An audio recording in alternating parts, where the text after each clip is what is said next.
მოგესალმებით. დღეს არის ჩვენი შემდეგი ეპიზოდი, e-commerce review-ის შემდეგი ეპიზოდი და დღეს სტუმრად ვართ ერთ-ერთ წამყვან კომპანიასთან, რომელიც e-commerce-ის განვითარებას 2011 წლიდან აკეთებს. ეს არის კომპანია GeoPay და ჩვენი სტუმარი არის ლადო კანდელაკი, კომპანიის ერთ-ერთი თანადამფუძნებელი. ლადო, ძალიან დიდი მადლობა, რომ დაგვთანხმდი ინტერვიუზე და პირველ რიგში მაინტერესებს, როგორც აღნიშნე რა თქვენ 2011 წლიდან ხართ ბაზარზე. ხო, აი რა იყო მაშინის გამოწვევები და მოთხოვნები, რამაც გადაგაწყვეტინათ თქვენი ამ კომპანიის შექმნა, რა GeoPay-ის შექმნა. მადლობა რომ გვეწვიე ლადო, სიამოვნა რომ მოხვედი და მივესალმები ჩვენ e-commerce-ის ასოციაციის წევრებს, იმედია საინტერესო იქნება ჩვენი საუბარი. კი, ეჭვი არ მეპარება. ხო. ესე იგი 2011 წელი არის ის წელი, როდესაც ერთ-ერთმა დიდმა ბანკმა გადაწყვიტა, რომ შეეძინა ელექტრონული კომერციის ლიცენზია და ოპერირება დაიწყო საქართველოში.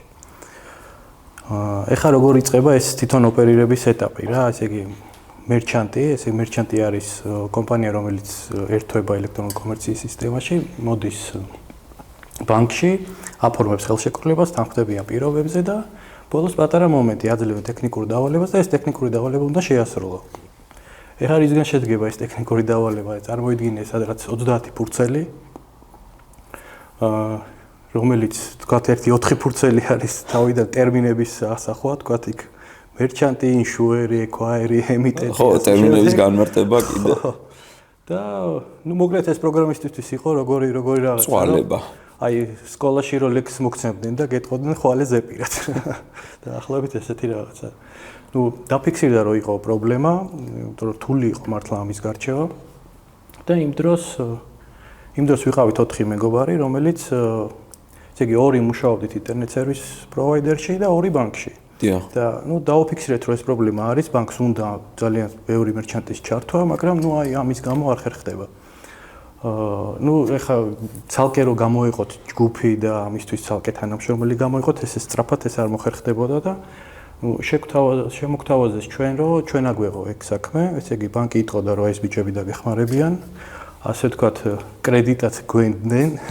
იმ დროისთვის ჩვენი ძირითადი აქტივი იყო ჩვენი სამუშაო, შესრულებული სამუშაო, ამ რეპუტაცია, ხო, იმიტომ რომ ბანკი ახლა ტყუილა არ გენდობოდათ თავში. იმიტომ რომ ბანკი რო იძახის რომ აი ამ ბიჭები დაგეხმარებიან, ეს თავისთავად უკვე ვერს ნიშნავს, ხო. ჩვენ დავთანხმდით ამ ყველაფერს. ისე მოხდა რომ ეს დოკუმენტაცია 2 დღეში უნდა შეგვესრულებინა და მესამე დღეს უკვე კონსულტაცია უნდა გაგვეწია ამ პირველი მომხმარებლისთვის. ის 2 დღე გავათენეთ, რა თქმა უნდა, გავაკეთეთ ის. მაგრამ ბოდიში გაგაწყვეტეთ, მაინც ძალიან კაი სინერგიაა რა, იმიტომ რომ თქვენი აი დამფუძნებლები ვინც ხართ, 2 ვთქვათ, ტექნოლოგიურ კომპანიაში, ინტერნეტ სერვის პროვაიდერში, 2 ბანკში და შესაბამისად. კი, აი ჯამურად ჩვენმა გამოცდილებამ 4 ტვინი, ასე ვთქვათ რა, ხო. ხო, ეგ იყო ჩვენი აქტივი იმ დროისთვის. ზუსტად. ხო. ესე იგი თავიდან ნამდვილად გაგვიჭირდა ეს 2 დღე საერთოდ არ გვეძინა, მაგრამ 2 დღეში უნდა გაგვეკეთებინა. და შემდეგ ჩავრთეთ 1 კლიენტი, 2, 10, 100, 1000 და ეგ დაიხვეწა უკვე ეს დოკუმენტაციიდანაც გამოვყავით ის ნაწილები, რომელიც უშუალოდ პროგრამისტვის იყო საჭირო, შევქნენით სხვადასხვა პროგრამირების ენაზე ამის შესრულების მაგალითები და ძალიან გამარტივდა. ასევე ბანკის მხარესაც გავიცანით იქ პროცედურები, როგორ მოქმედებდა. იქ ბანკშიც ეს ბარათის მონაცემების შენახვა ძალიან რთული პროცესი არის. თვითონ უშუალოდ ბანკშიც კი არ ინახება ეს ბარათის მონაცემები, ანუ არის ცალკე პროცესინგი, რომელიც ამას ამუშავებს, ინახავს და ეს პროცესინგი რამოდენიმე ბანკს სთავაზობს ამ სერვისს. ანუ წარმოიდგინე კომპანია, რომელიც რამოდენიმე ბანკს ემსახურება, საკმაოდ დიდ ბანკებს. იქაც უკვე ძირითადად ამ პროცესინგთან ჰქონდა ჩვენ ურთიერთობა და ამან მოგვიტანა გამოცდილება, რომ კომფორტულად გრძნობდა ბანკი ჩვენთან მიმართებაში ამ მერჩანტების ჩართვას, ჩვენც უკვე როდესაც რუტინაში გადაიზარდა ეს საქმე, უკვე ჩვენთვისაც გამარტივდა რა. მაგრამ მოგვიტანა ის, რომ პირველ რიგში გვენდობოდნენ უკვე, იმიტომ რომ პირდაპირ ბანკი იძახდა, რომ ესენი დაგეხმარებიან ინტეგრაციაში და ასევე გავიცანით აი მერჩანტების მხარეს რა პრობლემები იყო, რა ძრავებთან მუშაობდნენ, რა პრობლემები ჰქონდათ და ეს იყო ჩვენი შექმნის ისტორია, ასე ვთქვა. ლადო, როგორც მე ვიცი, თქვენ ხართ CS კარტის ოფიციალური წარმომადგენელი საქართველოში. აი თუ შეიძლება ამაზე რო ვისაუბროთ, რატომ მაინც და მაინც CS კარტი, როცა ნუ კიდე სხვა ბევრი, ასე ვთქვათ, კონკურენტი პლატფორმა არსებობს რა. აი რატო გააკეთეთ აქცენტი მაინც და მაინც CS კარტზე? ხო. ხო, ნუ პირველ რიგში ის ნდობა, რომელიც უკვე მოვიპოვეთ, რაზეც ვისაუბრე, უკვე დაგვიდგა დრო, რომ ეს ნდობა, ასე ვთქვათ, მონეტიზაციაში გადაგვეტანა. კი. და ნახეთ რა არის ძირითადი მოთხოვნა მერჩანტებისგან, ნუ სად აინტეგრირებენ საერთოდ ამ გადახდებს. აღმოჩნდა, რომ ძირითადად ონლაინ მაღაზიებში არის საჭიროება ამის ჩანერგვის და დავიწყეთ ძებნა პლატფორმების. ანუ ფაქტიურად ამ პლატფორმებს ისედაც ვიცნობდით ყველას, ოღონდ ან თქვათ სრულად პლატფორმის ფუნქციონალს კი არა, თვითონ როგორ უნდა ჩავაშენოთ კოდის დონეზე გადახდის არხი. და ნუ ამის შემდეგ უკვე რამოდენიმე კრიტერიუმი იყო ძირითადი, რომ პირველ რიგში ეს უნდა ყოფილიყო პლატფორმა, სადაც პროგრამისტი მარტივად თავის ინდივიდუალურ ფუნქციონალს ჩააშენებდა. მეორე აუცილებლად უნდა ყოფილიყო მდგრადი მაღალ დატვირთვებზე და თვითონ კლიენტისთვისაც მოსახერხებელი ყოფილიყო. იყო რამოდენიმე გზა, რომელიც აი ვფიქრობთ, რომ არ შევწდით იმ დროს, იმიტომ რომ ერთი მიმართულება იყო ჩვენ ნოლიდან დაგვეწერა ეს ძრავი, მეორე მიმართულება იყო, რომ თქვა რამოდენიმე ძრავს შორის აგვერჩია და ნუ საბოლოო ჯამში ამ ყველაფრის გადამოწმებით და პრაქტიკიდან გამომდინარე ავარჩიეთ ეს ძრავი CS კარდი და ვფიქრობთ არ შევწდით იმ დროს, რომ ეს ძრავი ავირჩიეთ, იმიტომ რომ თვითონ თავისთავად ეს ძრავიც წლების მანძილზე თავისთავადაც განვითარდა. და ჩვენც საქართველოს მოთხოვნებიდან გამომდინარე ვადაპტირდით, რომ თქვათ ჩავაშენეთ ეს გადახდის არხები, შემდეგ მოვახდინეთ სინქრონიზაციები და ეს არის ის, რატომაც ავირჩიეთ. ლადო, თქვენ გაქვთ 100-ზე მეტი შესრულებული პროექტი, ხო? ნუ დიდ პროექტებზე არის საუბარი. აი ყველაზე მეტად მოთხოვნები რაზე არის, ტენდენციები როგორი არის, მოდი აი ამაზეც დეტალურად ვისაუბროთ რა. ხო. ნუ პირველ რიგში ალბათ მთავარი მოთხოვნა არის და რაშიც ჩვენ ძლიერები ვართ, ეს არის სინქრონიზაცია. ანუ როგორც კი შენ თქვათ პროდუქტების რაოდენობა თქვათ ცილდება 100 და უკვე ზევით ადის, წარმოუდგენელია მათ ხელით რო აკონტროლო ეს შენი სტოკი. ამიტომ ნუ როგორც წესი სხვადასხვა ERP სისტემა არის, საბუღალტრო პროგრამა არის, სადაც ეს მონაცემები მაღაზიებს შეყვანილი აქვს და საჭირო არის ამის სინქრონიზაცია. ანუ თქვათ მაგალითად წარმოვიდგინე, რომ ფიზიკურ მაღაზიაშიც რო გაიყიდოს ნივთი, ის უნდა აისახოს ონლაინ მაღაზიაშიც და ონლაინ მაღაზიაშიც გაიყიდოს. აი ხო, შემდეგ ეს პროცესი მოითხოვს, რომ თქვათ შეკვეთები მყისიერად დაფიქსირდეს ონლაინ მაღაზიაში. ნუ ავტომატიზაცია რო იყოს სრული რა. კი, ხო. ანუ ეს არის ის ჩვენი ასე თქვათ ყოველდღიური ეს საქმიანობა, რომ ვაკონტროლოთ ეს პროცესები. ნუ ეს მუდმივი პროცესია რა, იმიტომ რომ იცვლება ძრავი, იცვლება საბუღალტრო პროგრამის ვერსიულობა, ჩნდება ახალი მოთხოვნები და ან ყოველთვის მუდმივად საჭიროა თქვენ ჩარევა, რომ საჭიროა ჩარევა. ამიტომ ზოგადად ეს ონლაინ მაღაზია არ გულისხმობს პროექტს, რომელიც ეს ერთჯერადაც სრულდება და მე შეიძლება მიანებო თავი და სხვა პროექტზე იფიქრო. ანუ ეს არის პროცესი. და ჩვენ ამ პროცესში ჩართულები ვართ ჩვენ მომხმარებლებთან და ჩვენ კლიენტებთან ერთად და აი ამ პროცესში მუდმივად თანამშრომლობთ. ამიტომ ჩვენი თავდაპირველი მიდგომაც ისეთი იყო, რომ თქვათ აუცილებლად ამ ძრავს მოყოლოდა ტექნიკური მხარდაჭერა, იმიტომ რომ ამის გარეშე უბრალოდ ვერ განავითარებ, იმიტომ რომ აი წარმოიდგინე, როგორც კი შენ ონლაინ მაღაზიას გაუშვებ, ეს არის აქედან იწყება ყველაფერი, იმიტომ რომ ამის შემდეგ შენ უნდა იფიქრო ტრაფიკის მოძიებაზე, კომისიების უკეთესად შესრულებაზე. კი, მილიონი პროცესია, ძალიან დიდი პროცესია, რომელიც ეს არ არის, ისე რომ აი ესე გააკეთე, მიუშვი და ის თავის საქმეს თვითონ გააკეთებს რა. ამიტომ ჩვენი ჩართულობა ამ კუთხით კი, მაგაში აბსოლუტურად გეთანხმები რა, რომ მქონია მეც შეხება ისეთ ვთქვათ ბიზნესებთან, ვისაც გონია, რომ აი всё ინტერნეტ მაღაზია გააკეთა და ეხლა ყველაფერი წავა, მაგრამ მე აღარ ფიქრობენ იმაზე, რომ ამას რიგი პროცესები და ასე ვთქვათ ჩარევა და მიხედვა ჭირდება რა. ზუსტად, კი.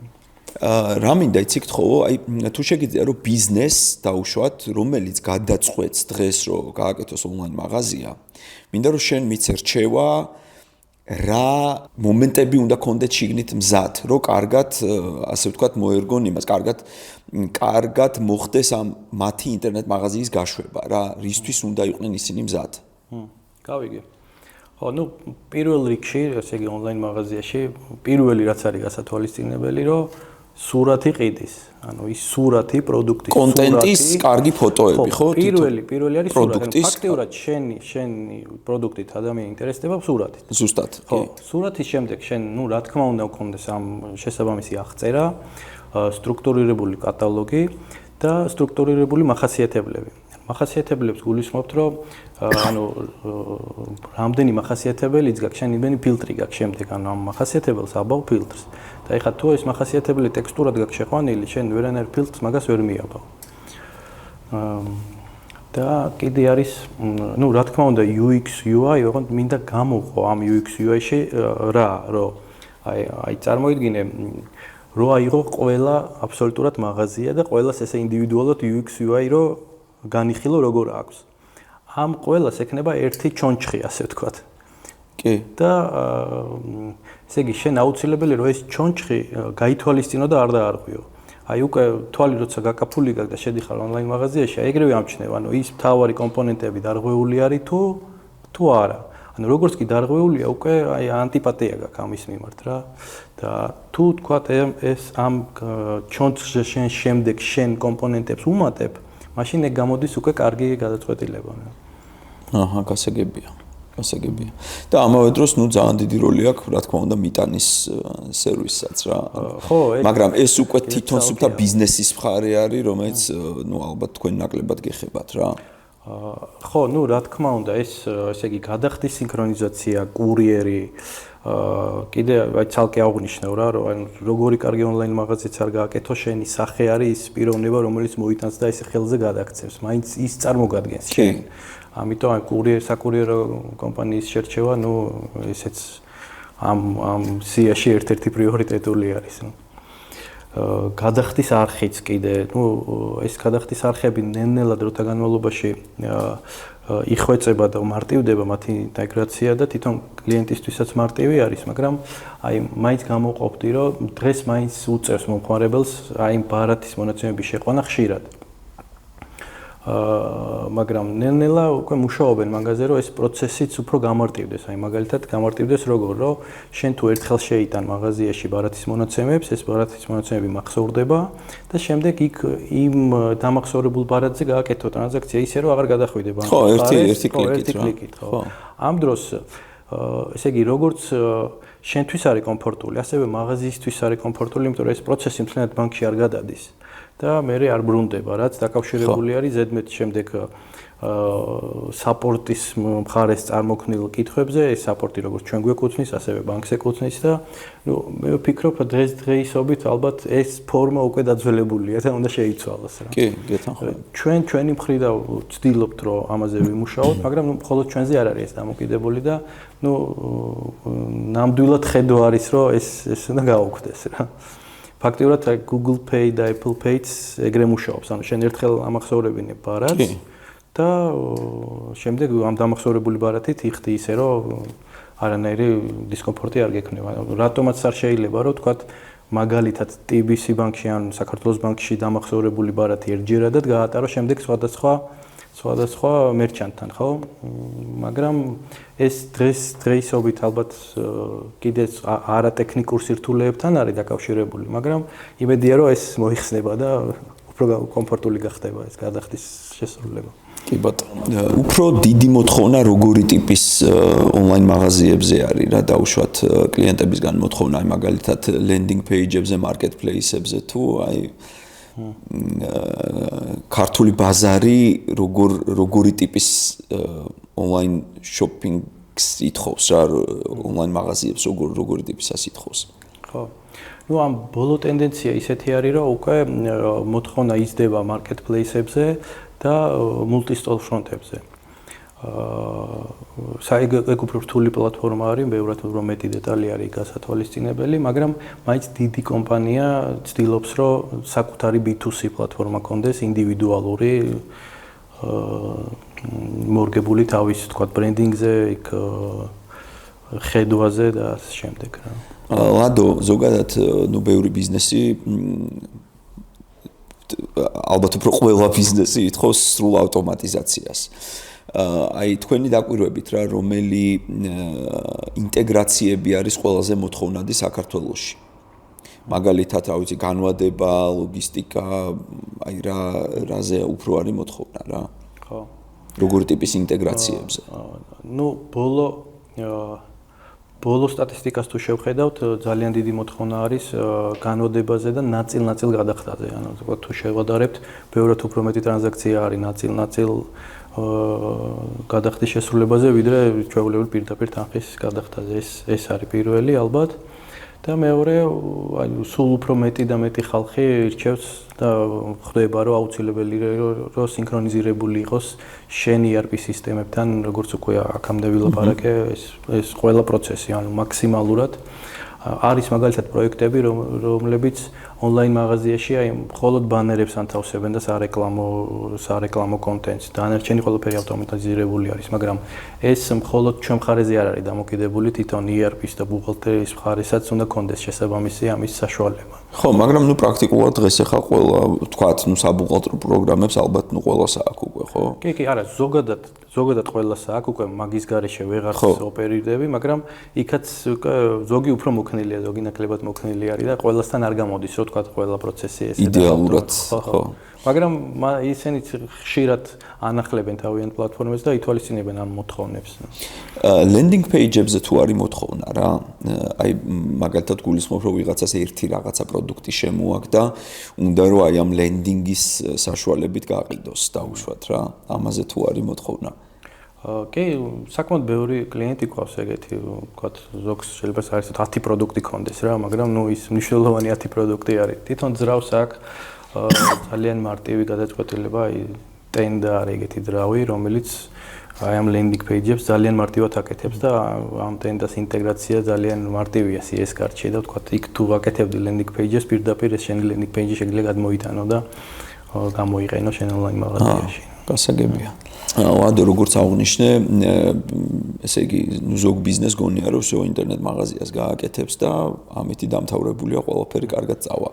შენ დაკვირვებით ყველაზე დიდი გამოწვევა რა არის ონლაინ გაყიდვებში რა, აი რა პრობლემებს აწყდებიან და რა არჩევებს მიცემდი ამ მიმართულებით. ხო, პირველ რიგში როგორც უკვე ვთქვი, ეს ონლაინ მაღაზია არის პროცესი. და ეს პროცესი იწყება მას შემდეგ, რაც შენ უკვე ყველა პროცესს გამართავ პროცედურულად შენ მხარეს და დაიწყებ ოპერირებას. ამის შემდეგ იწყება, ვთქვათ, ტრაფიკის მოზიდვაზე ფიქრი, კონვერსიის გაუმჯობესებაზე, ხარისხის აწევა კონვერსიაში, კი. უკვე მომხმარებელმა რომელმაც შეიძინა მის შენარჩუნებაზე, რომ ვთქვათ, შენი მუდმივი მომხმარებელი გახდეს და ეს არის ძირითადი გამოწვევები. და რამდენად ითვალისწინებენ რა თქვენ რჩევებს? ხო, ის გარემოება, რომ ჩვენ უკვე ბევრ მაღაზიას ვემსახურებით, რა თქმა უნდა გვეკითხებიან, თქვათ, აი ანალოგიურ შემთხვევაში ან თქვენ როგორ გადაწყვეტით, ან უკვე როგორ არის ეს გადაწყვეტილი და მე ვფიქრობ, ჩვენ ამ კუთხით ვეხმარებით და რა თქმა უნდა იზიარებენ ამ ჩვენ გამოცდილებასაც, მაგრამ ზოგს თავის ხედვა აქვს და ჩვენ ამ თავის ხედვაშიც მივყვებით და აი ასე ვთქვათ, ბალანსია საჭირო, რომ ერთი როგორ აკეთებს დანარჩენი, მაგრამ შენ მაინც რაღაც უნიკალური უნდა კონდეს რა და აი ამ ბალანსის დაჭერა ყველაზე რთული არის ხოლმე. კი. თვითონ CS კარტის პლატფორმა რამდენად მოქნილი არის რა, ვთქვათ, იგივე მასშტაბირებისთვის, ან ვთქვათ, რაღაც ახალი მოდულების დამატებისთვის, აი ამ ხრივ რამდენად კარგი სამუშაოა. ხო, ესე იგი, მე შემიძლია ვთქვა, რომ CS კარტის მფლობელები ნამდვილად შეუზღუდავები არიან დიზაინში, ნებისმიერი ფუნქციონალის დანერგვაში. ასევე სისტემა არის მდგრადი 10,000-ზე მეტ პროდუქტზე და დიდ ტრაფიკზე. და იქიდან გამომდინარე რომ საერთაშორისო ძრავი არის ესე იგი თუ ონლაინ მაღაზია გაცდება საქართველოს ფარგლებს და თქვათ იქ საშუალება იქნება რომ ჩააშენოს სხვა გარე მოდულები ამ შემთხვევაში პირდაპირ უკვე მზად აქვს რა მაგალითად თქვათ PayPal-ის ჩასაშენებლად მხოლოდ ჩვენ უფლება უნდა მოიპოვო გასაგებია უკვე თქვათ ან იგივე საკურიერო მომსახურების საერთაშორისო ანუ ბევრი მოდული უკვე მზად არის და უკვე მოდული მზად არის და ჩვენ ძირითადად ამ ძრავიდან ვაკეთებთ ძირითადად მორგება საქართველოს ბაზარზე. და ამ კუთხით ესე იგი შეიძლება ითქვას, რომ შეუზღუდავი პოტენციალი აქვს ონლაინ მაღაზიის პატრონს, იმიტომ რომ მარტივად შეუძლია გაცდეს, თქვა საქართველოს ფარგლებს და უბრალოდ იქ თუ მოიპოვებს მერჩანტად თუ დარეგისტრირდება, ამის მეტი არაფერი არ არის საჭირო. გასაგებია. უკვე ქართულმა კომპანიებმა დაიწყეს ფიქრი, ვთქვათ, სასომხეთში, აზერბაიჯანში, შუა აზიაში გასვლაზე და აი ამ ხრივ თვითონ cross-border e-commerce რაც არის რა, ამ ხრივ რამდენად მორგებულები ხართ რა, ადაპტირებადი ხართ აი ამ cross-border-ზე. კი. ხო, ნუ სისტემაში არის რამოდენიმე ენის მხარდაჭერა, რამოდენიმე ვალუტის მხარდაჭერა, ესე იგი ყველა პოპულარული გადახდის არხის ინტეგრაცია და ამ კუთხით საერთოდ არ ხართ შეზღუდული თუ გაქვთ არჩეული CS კარტი. და ლადო მინდა რომ ბოლო შეკითხვა დაგისვა, რა თუ რა თქმა უნდა კონფიდენციალური არ არის, რა გეგმები გაქვთ დაუშვათ 2026 წელს და რა სტრატეგიულ განვითარებას გეგმავთ, რას უნდა ელოდონ თქვათ პოტენციური კლიენტები თქვენგან და ამაზეც რომ მოგვიყვეთ. ნუ პირველ რიგში ალბათ მომავალი წლისთვის მუშაობთ იმაზე რომ უფრო მძლავრი მოქნილობა დავუმატოთ მულტივენდორულ პლატფორმებს და კიდე გეგმაში გვაქვს ესე იგი ხა დაინერგა გაიხსნა და ამის საშუალება მიეცა ქართულ მომხმარებლებს რომ ჩაერთონ open banking-ის სისტემაში, ეს რაც გულისხმობს რომ ეხლა გადახდის შესრულებისას ბარათით როდესაც იხდი, გარკვეული საკომისიო მიდის ბანკში და ბანკი კიდე ამ საკომისიოს აგზავნის Visa, Mastercard და Amex-ში. და ხშირია შემთხვევები, როდესაც თქვათ მაგალითად მაღაზიაში უბრალოდ გადარიცხვით შეგიძენიათ პროდუქტი, ან თქვათ ეზოში შეიძლება ვასწრიდულობდე და იმანაც გითხრას გადარიცხვა გამიკეთე და ფულის გარეშე მარტივად შეიძენ და რატომაც არა ონლაინ მაღაზიაში, ანუ ეს ოპერაცია რომ ავტომატიზირდეს რა, ანუ იგივე თქვათ ესე იგი პროდუქტის შეძენის დროს შენ უკვე არჩეული გაქვს პროდუქტი, მითითებული გაქვს თანხა და მხოლოდ შენი თანხმობით შესრულდეს ეს გადარიცხვის ოპერაცია. Open banking იძლევა მის საშუალებას და ვფიქრობ მომავალში რომ ამ მიმართულებით ვიმუშაოთ. ძალიან კარგი. ძალიან დიდი მადლობა ლადო და მინდა რომ წარმატებები გისურვოთ. დიდი მადლობა თქვენს. წარმატებები ჩვენ e-commerce ასოციაციის დიდი მადლობა.